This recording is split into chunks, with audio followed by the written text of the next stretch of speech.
Hello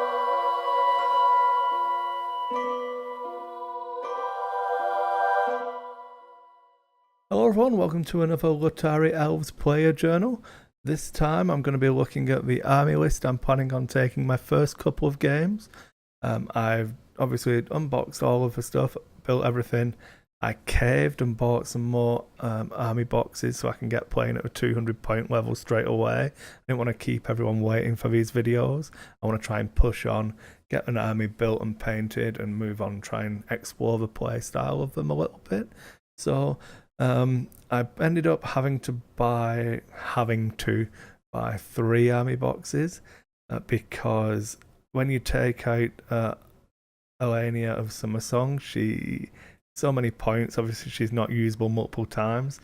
2 boxes I was finding, I was coming out at around about the 170, 180 point level. I didn't want to play with that much giving up to my opponent.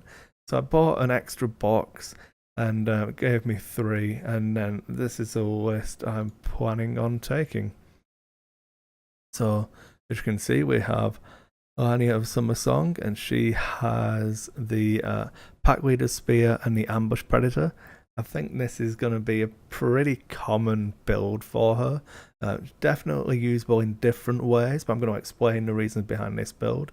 It lets you play her as either a guided missile or a giant distraction. Like, you can't let her get to your backlines if people are using a backline unit, or even hitting a big spearman block. She can be taking out 8 models pretty easily, and it can just really hammer home and hit really hard, and you can't deal with her with ranged attacks until she's actually been in combat. So I thought it was pretty useful.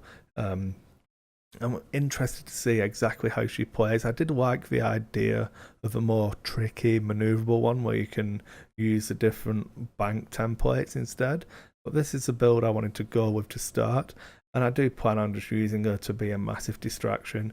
And if you let me, I will just throw her in the later rounds. Round 3 or 4 is where I ideally want to engage, because then I can pop lethal 4, 7 plus her 3 dice attack with precise for the rerolls, so I can be doing a massive amount of damage and pretty much wrecking face. I think if you're looking at adding in lethal 7 and a mortal wound just from her ability, there's going to be a lot of damage there. There's no getting around it. It does hurt.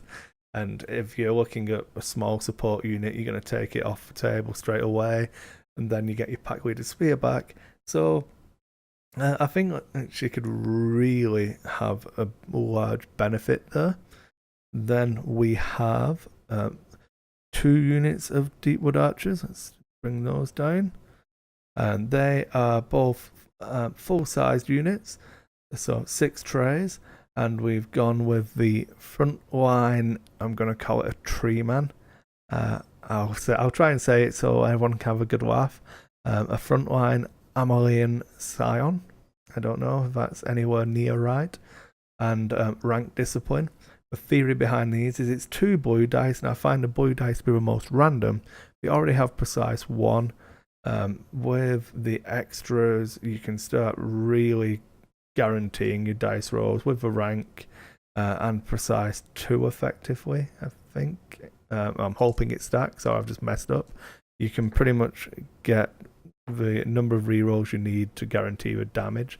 And with the surges as well, you're looking at being able to get the stuns onto your enemy units. And the idea behind these 2 units is that I want to get some stun tokens down so that the turn people try to charge, or they can't charge, so you're not getting the attacks on them. And I was tempted to take, what's it called? Close quarter firing instead of rank discipline. And that is probably what I will switch to, because I think this might be overly cautious for the dice. And we'll see how it goes. And it frees up a couple of points. I've got nothing to spend them on at the moment, but we'll see how that goes. And I'm not massively needing the frontline scions at the moment, but we'll see. And then the final unit is a full unit of Linux riders. Lets me take advantage of the character's ability to redeploy the unit after deployment phase. And I've gone for what I assume is going to be a pretty standard build for these as well. So reducing the initiative value of any of my blues by 1 lets me charge on a 2. Then I've got metered march, which lets you really control that movement. I think metered march is going to be one of the winning cards in RuneWars as the meta develops, letting you end your move at different points along those templates. It's really, really strong, I feel, because you get to change the dynamic. It's no longer a fixed movement game. You can't just say you're not moving in those intervals of trays, which is really formulaic. This breaks it up, and I think that's really strong. And then moment of inspiration, getting to add in an extra white die, just basically letting you hit like a truck again.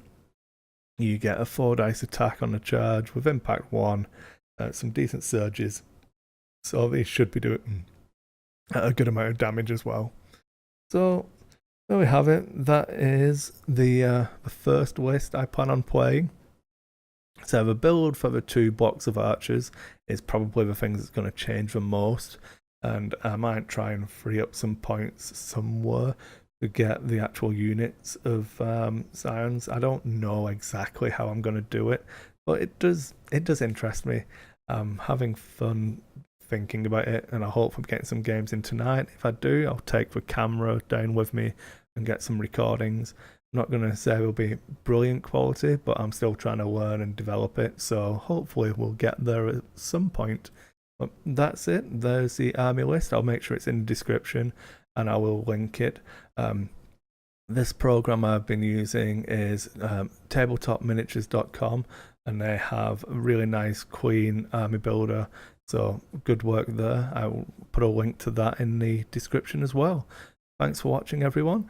Let me know what you think of the list, if you've tried playing something similar, or even if you've played against it, and how you think it'll fare.